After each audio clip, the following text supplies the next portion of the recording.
Welcome back to Final Fantasy XIV with the Rude Man. In the last episode, we chose the Flames as our free company. And so what I did was I went out, we were level 28.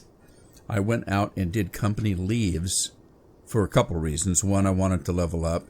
And two, I need the company leaves for currency. And I'll show you how many I got with that. But we did level up. I'm now level 31. As soon as I reached level 30, I was able to go out and finish my job quest as a summoner at level 30, that level 30 quest. So I did that. And now we did at level 30 get the ability, if you can see my cursor, up in the upper left-hand corner, you'll see it says self-management, and below that, it says my feisty little Chocobo. That means that self-management is my next mission that she's going to give me. But this mission is either sometimes my job class, my summoner mission. In this case, it's my feisty little Chocobo.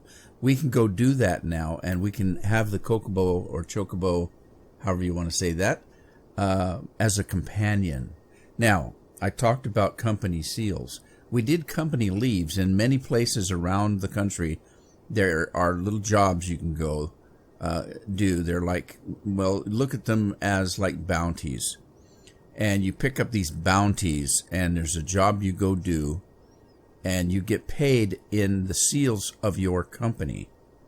So if we look at our currency, you'll see that company seals, I have 8,465.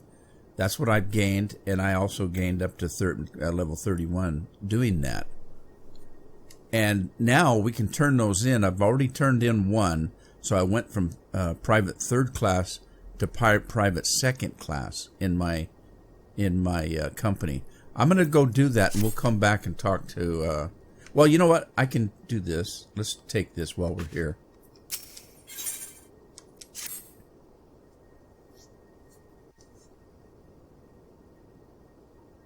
Now, having set aside the formalities, we have a favor to ask of you. Urianger, have the documents arrived from the students of Baldessian?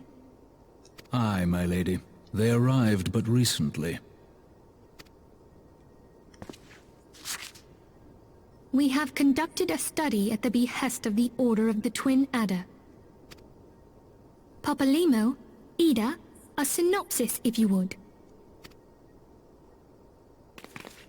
Our task was to survey the behavior of the Sylphs, a beast tribe indigenous to the Twelveswood.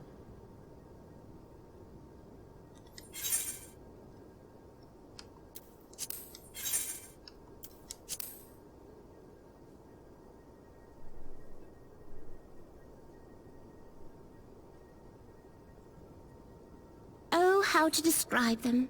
They look like Gisselcreens. Floating ones that worship the primal Ramu. Ahem. Though technically a beast tribe, Sylphs are blessed with a comparatively personable demeanor, conducive to peaceful communication. Offering us an invaluable opportunity to learn what the beast tribes know of the primals. While Ramu's existence is well documented, the Sylphs do not, or perhaps cannot, summon the primal any longer, insofar as can be ascertained, until such time as we know. It would be unwise to assume that the threat posed by the primal has passed.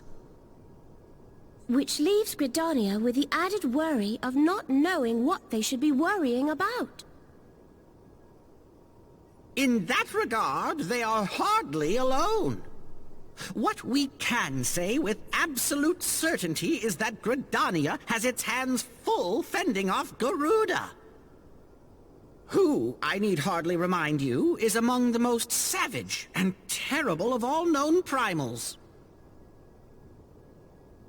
In short, it is essential that we approach the Sylphs in as diplomatic a manner as possible. Words and actions can be misconstrued, The only sure way to communicate our intentions is the echo. Winning the Sylph's favor may well bring us a step closer to mitigating the threat of the primals. Will you help us? I am grateful. Lovely. Well, as much as I'd like to help, I'm afraid I would be of little use to anyone in Gridania. A veritable babe in the woods. Ida and Papalimo, however, should be able to see the forest for the trees. Is that not so, Minfilia? Indeed. You are willing? Leave it to me. Us, Ida, us!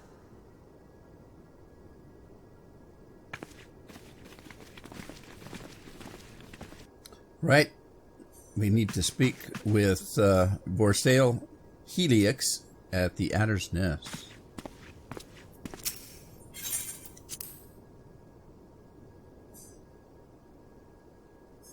You heard them mention that the sylph look like, she said they look like geisel greens.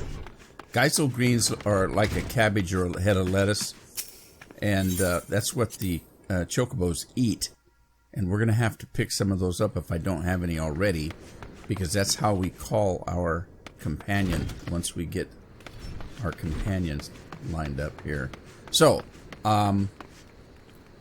let's see. My little chocobo. Let's see. What do I have to do?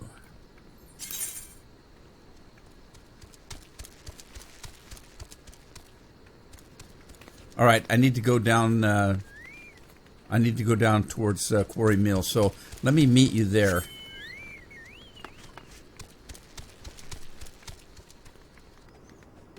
All right. I stopped off in Ulda. And I'll show you, I met this independent importer here, and he's got geisel greens, which are right here. And I don't think we have any.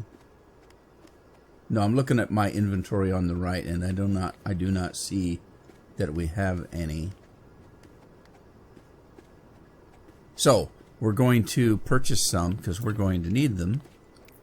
And let's see, I've got enough money to buy, I'm going to buy 99 of them. All right, and now I'll continue on to where I need to go and meet you there. Okay, so this is where we need to be. Let's run up here. We're about halfway between Ulda and Gridania. And so we're going to find a person right there. Let's see, do I have this aetheryte? I do. Okay. So this is Camp Tranquil is what this is. But there's the guy we need to speak with right there. Not him. Him. Sniff, sniff. The unmistakable smell of Chocobo clings to you, adventurer. Would I be correct in assuming that you have your own trusty steed? Ah, I thought so. Now, tell me, is your bird battle-trained? If not, you might consider seeking the advice of Luculet over at Bent Branch Meadows.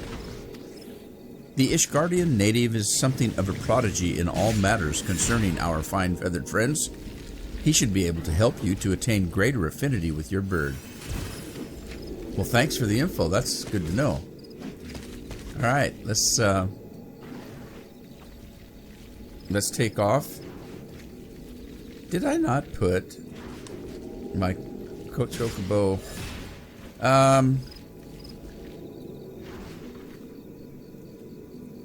Let me do that. Let me find the mount guide and just grab my Chocobo. There's the company Chocobo. I'm going to put him here for now. And then let me switch to 2 and put the Chocobo right there. And then we'll switch back to 1, bar 1. And now, if I want my Chocobo, I just do that.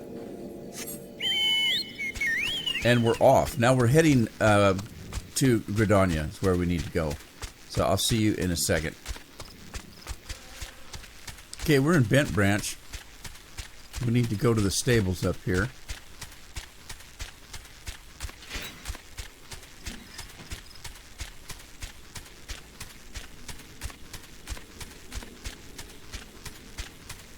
And there's our person over there. Hello, sir. Good morrow to you, Roland. Is there something you need? You wish to have a Chocobo trained in combat? This is no small request you make.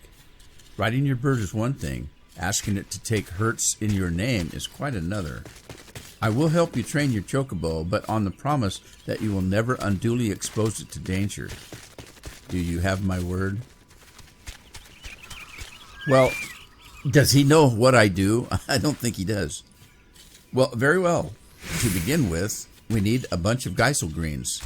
You have my leave to pick one from the fields yonder. Return here when you have it. Alright, so we gotta go pick some Geisel greens. Conveniently grown right here. Now, we already bought some, but this is the quest, so we have to do the quest.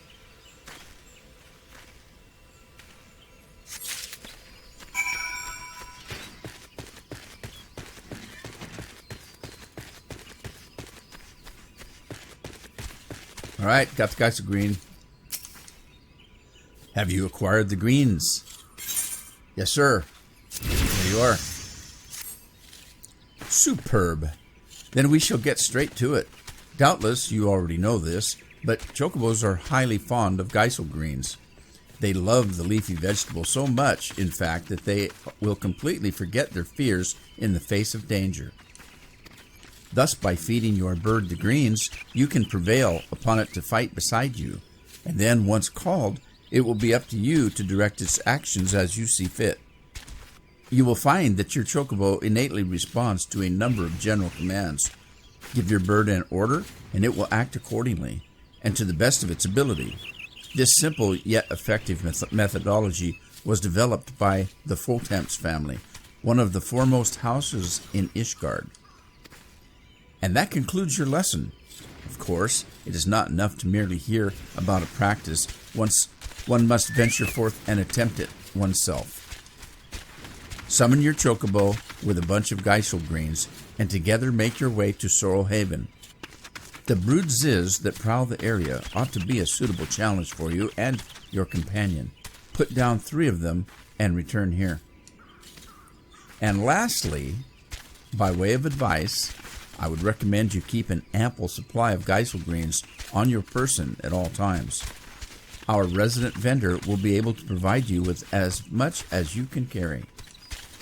Alright, now I already did that part, so we gotta go find us some combat.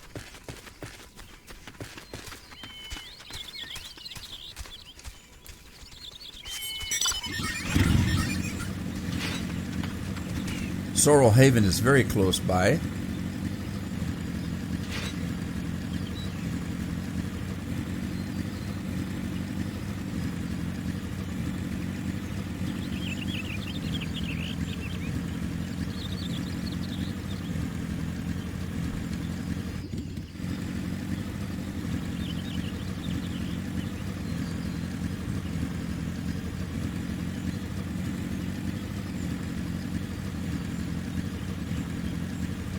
Alright, here we are. And there's a Broodziz. Alright, now we get to get our inventory open.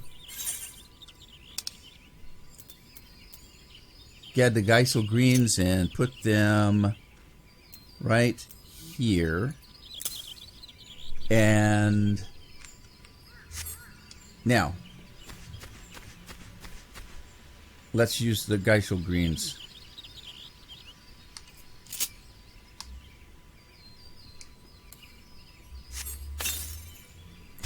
Okay, that calls our companion out. Now notice I'm not riding him. He's now a companion and will fight next to me. Why is that red? Can I not do that?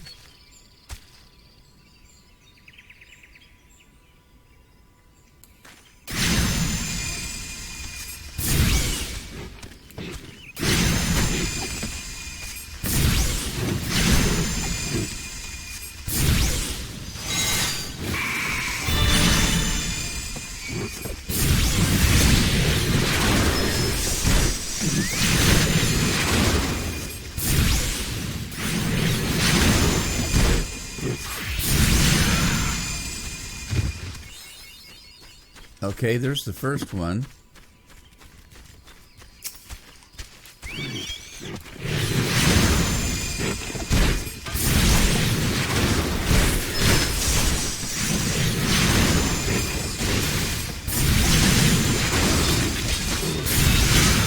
All right, one more.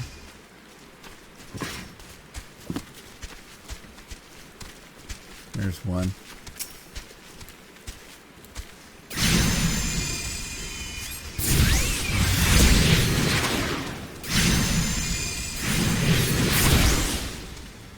Okay, it's down. Alrighty. Now, let's go back and talk to that guy at the stables.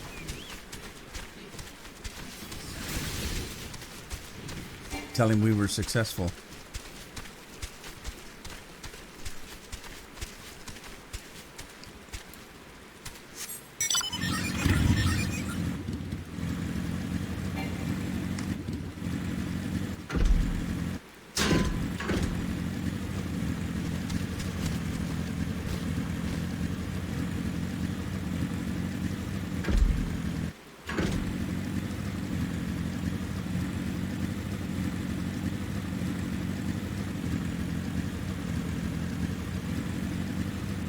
We're coming into the stable now. I want you to notice something, that I'm riding my motorcycle,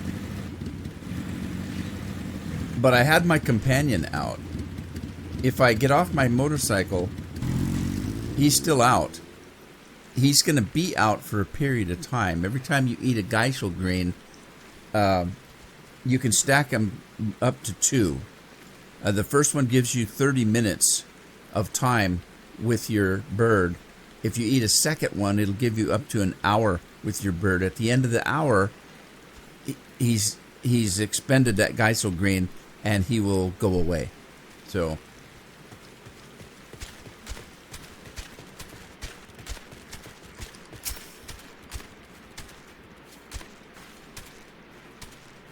So you've successfully negotiated your first few battles with your Chocobo. Well done. Tell me, how did it feel? Was it not supremely reassuring fighting with your feathered companion? Your Chocobo can make up for your shortcomings or build upon your strengths. Indeed, there are countless ways the two of you might complement one another. Through some experimentation, you will come to find the approach that serves you best. Ah, before I forget, I have one last parting gift. A saddlebag for your Chocobo. Carrying Geisel greens about can be quite cumbersome, after all, and there should be sufficient room for your personal belongings should the need arise. I pray it serves you well on your travels. Okay, we now have a saddlebag, and that's done. Okay, so you notice there's still something else to do with him. You have to have a home, which isn't easy to get before we can do anything else with him. So there, we've got somebody that can fight with us. Now, if you open up, you now have access to your companion. And there, he's rank 1. These are the spells that you can use with him. Then he also has skills. And we've already got one leveled up. So I'm going to make him a healer. So I'm going to use this skill right here. And I'm going to skill healer up to a certain point. And then, of course, you have your appearance. That means if you have barding, you can change the way he looks. Right now, he's got the barding of Ulda. And we'll just leave that for now. But we want to take... Let's see here. Let's go to 7 again. And I want to take... I want to take the free stance and the healer stance. If I was going with a fighter, I might take the... well, you can do the defender stance. You can do the attacker stance. The free stance is the all-around thing that he will... If you do a free stance, he'll do what he wants to do. So if you're fighting, he'll help you fight. If you're hurt, he'll heal you a little bit. He just doesn't do it as good. If you have him set at healer, he's going to heal at his maximum ability. If you set him on attack, he's going to attack at his maximum ability.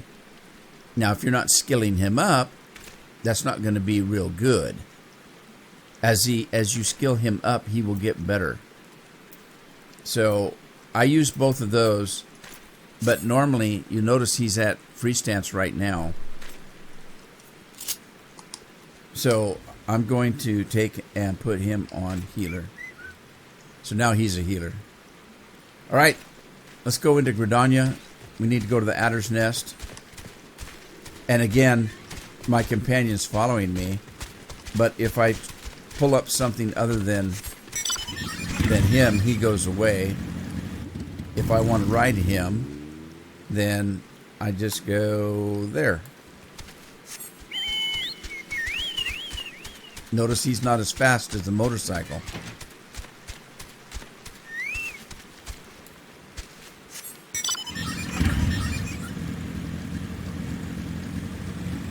Yeah, the motorcycle's not that much faster, but it is a little bit faster. And if you've got a distance to go, it's going to make a difference.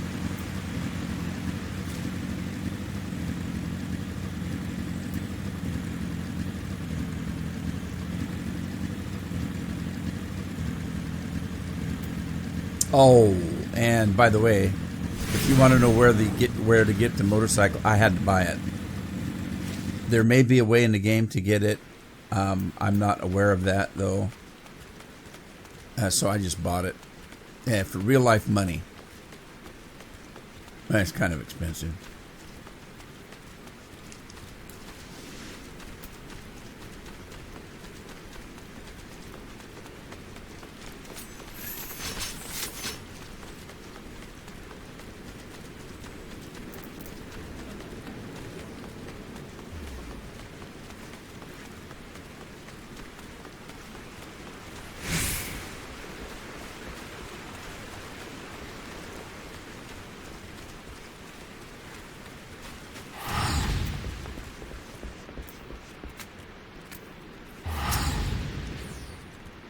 We know far too little of the sylphs to lay any worthwhile plans. We must call upon the scions once more if we are to...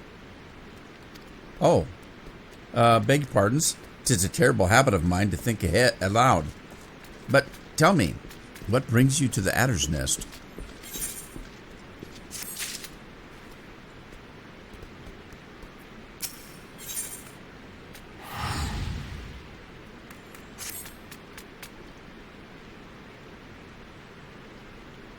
Hail, adventurer. I bid you welcome to the Adder's Nest. Do you seek to entwine your destiny with the Twin Adder?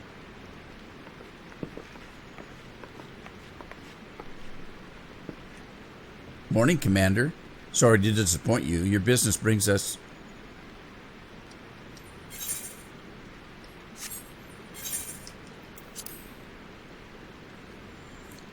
Ida and Papalimo.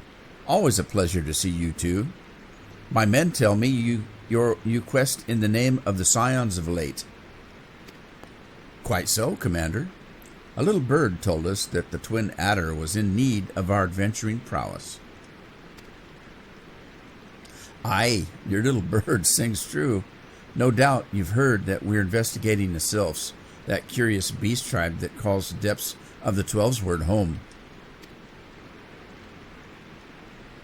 The sylphs are, for the most part, a peaceable bunch, much to the delight of the elder Seedseer, who has no desire to see her people embroiled in yet another fruitless war.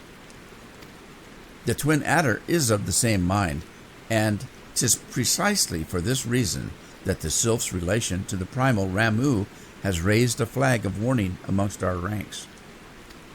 Friendly as they may appear, beastmen will be beastmen.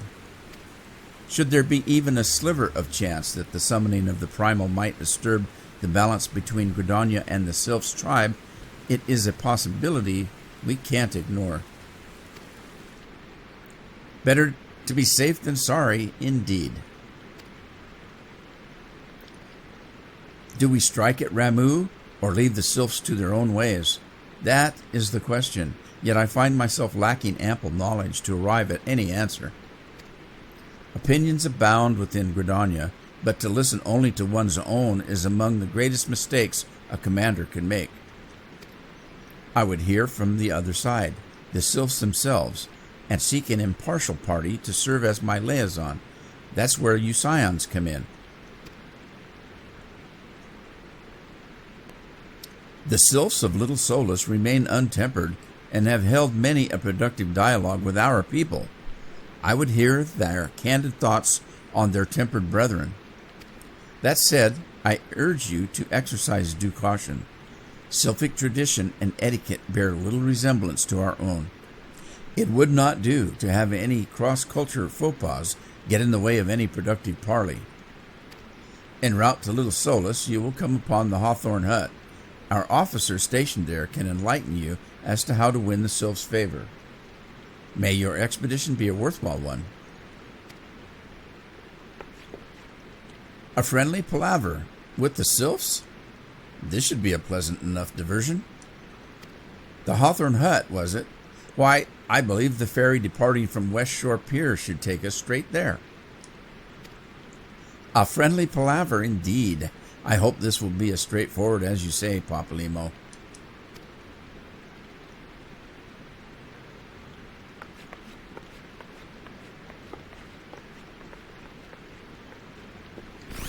Okay, the ferry that he speaks of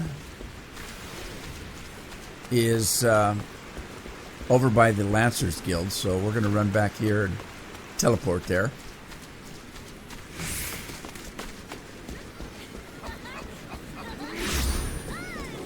This quest here is available. It's going to open another gate for us. Roland, is it not? I've been following your exploits with great interest. You have served Gridania well, but I believe your greatest accomplishments are yet to come. It is with such lofty expectations that I would grant you passage beyond our White Wolf Gate. Take this pass and show it to the gatekeeper. Gird yourself well for the battles to come, and I'm sure that news of your deeds will reach me again before long.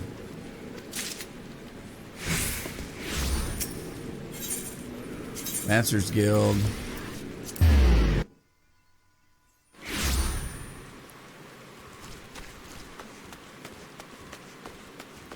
Hello. The ferry docked at the base of this hill will carry you across the lake to the East Shroud. Once you're ashore, head due east, and you should find the Hawthorn Hut without much trouble.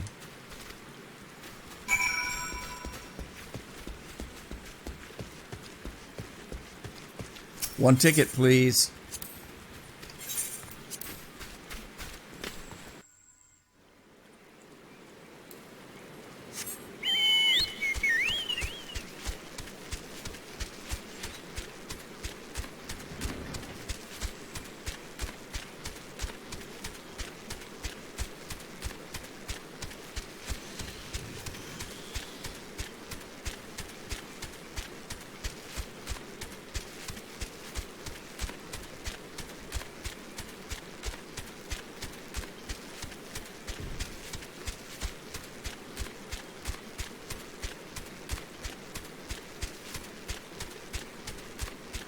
And it's raining.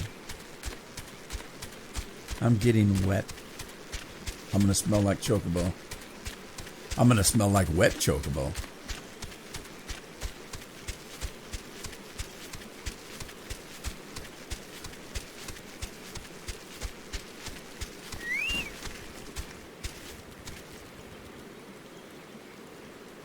Let me go to companion. I'm going to go to appearance and I'll show you. I think I've got some barding. Let's use the black mage barding. I'm a mage. I'm not a black mage. I'm a summoner. But there. Isn't he cute?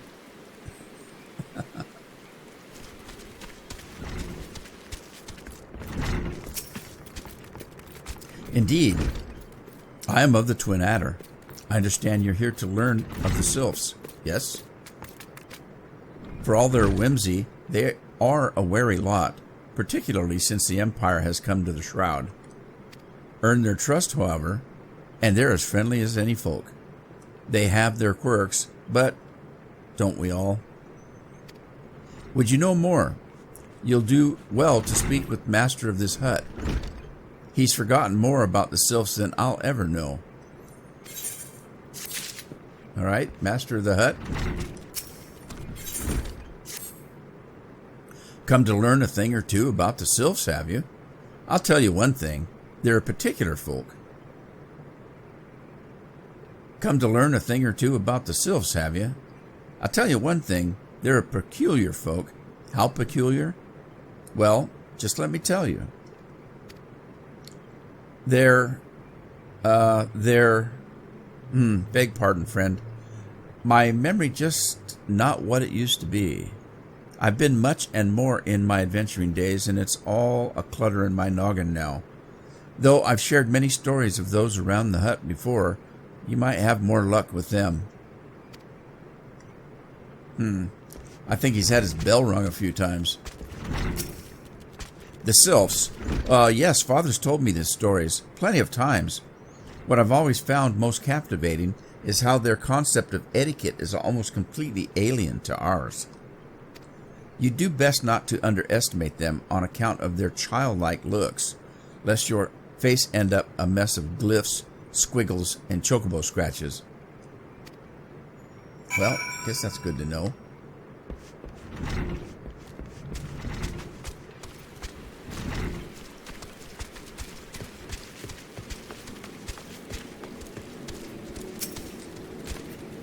The quickest way to a quivered woman's heart might be through her stomach, but don't even think of trying to foist your foodstuffs on a sylph. They sustain themselves simply by bathing in the sun, or so Rolf once told me. By the way, this is a leave meat giver right here. Remember I told you that's what I did to get my rank up with the Grand Company, is I did leave meats. Now, these are regular leave meats, so it'd be like bounties. So you go out and do things that the local area needs to have done. There are other ones that are specific to the Grand Companies.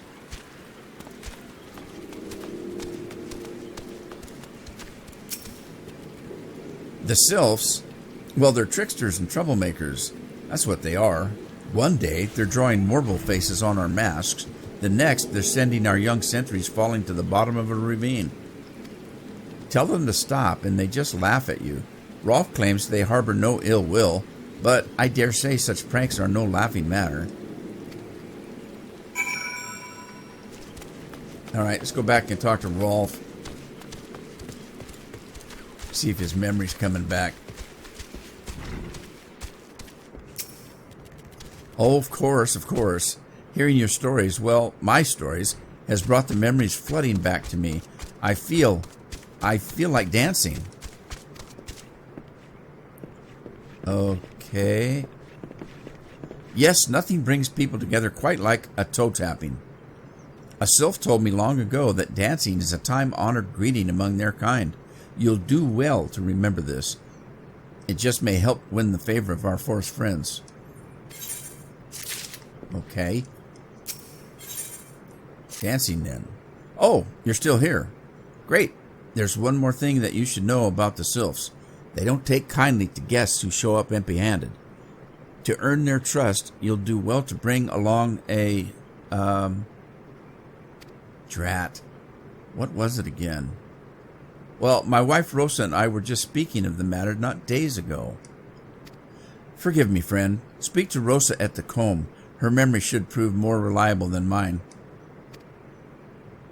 All right, gotta go talk to his wife. She probably knows best anyway.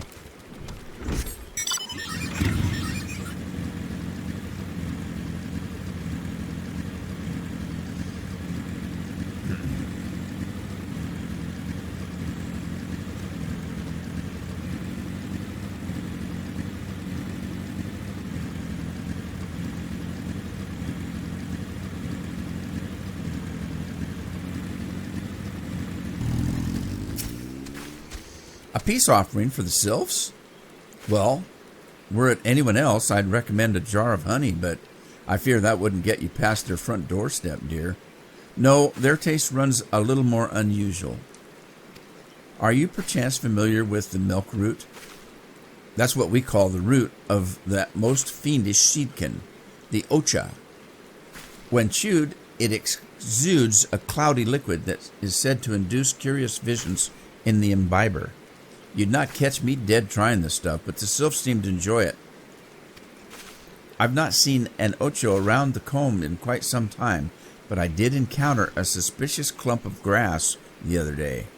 Were you to stimulate it somehow with some of this amber syrup, say, you might be surprised at what comes out. Good luck.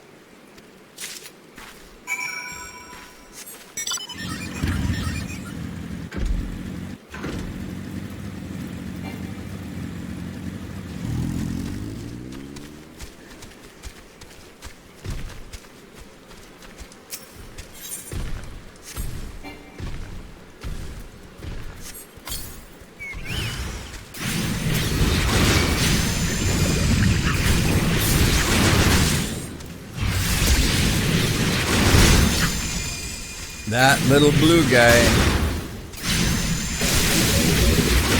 If you remember, I told you that when you use him, he'll strike out at anything in the area.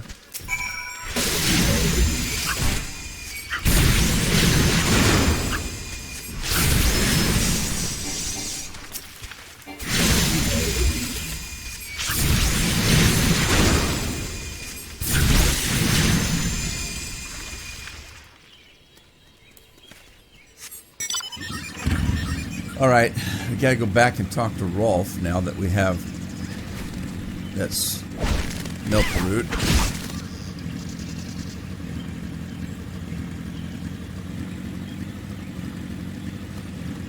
See if he remembers what to do with it.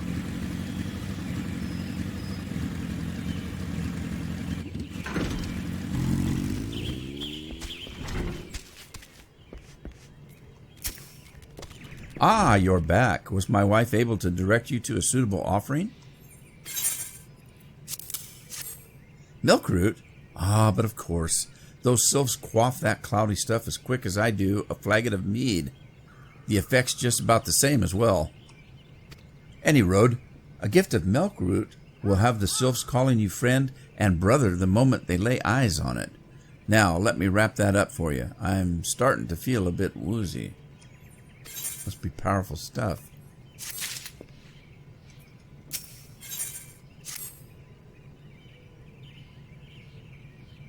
I've taken the liberty of wrapping your milk root well and good.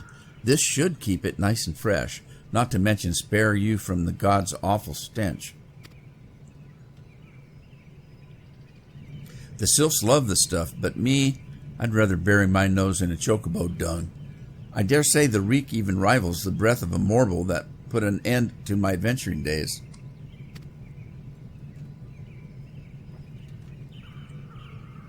But I can tell you that story another time. You've more important matters to attend to today. The sylphs are an eccentric bunch, but I've shared their company enough to know they're kind at heart. They'll not shun one whose intentions are true. May your parley be a fruitful one, friend, and do stop by on your return. There's a flagon of full flower mead with your name on it, if you'd regale me with your adventuring tales. And before I forget, don't go traipsing off just yet. Amlin here would have a word with you. Travel in safety, friend, and do pass along my regards to the winged ones.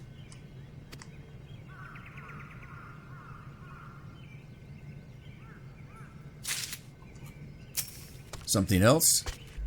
It's good to see your knowledge of Sylphic culture has matured. I see no reason to delay your mission any further. Upon your arrival at Little Solus, seek out a young sylph by the name of Camuxio. He has served as an intermediary between our peoples on many occasions, and has the close ear of this tribe's elder. I see that Hawthorne has furnished you with some of that malodorous root the sylphs so adore. I have something of far greater import for you to deliver, a missive from the elder seed-seer herself. To summarize the letter's contents in brief, it vouches for the integrity of our envoy, that would be you, and restates Gridania's desire to maintain a harmonious relationship with our long-standing friends of the forest. The war with the Ixal has taken a toll on our resources. We can ill afford to get mired in another conflict.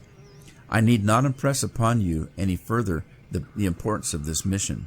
May the 12 see you to return with good tidings. All right, we're off to see the sylph. But I think I'm going to do that in the next episode. I'm going to end it here. Hope you had fun, and I hope to see you then. Ta-ta for now.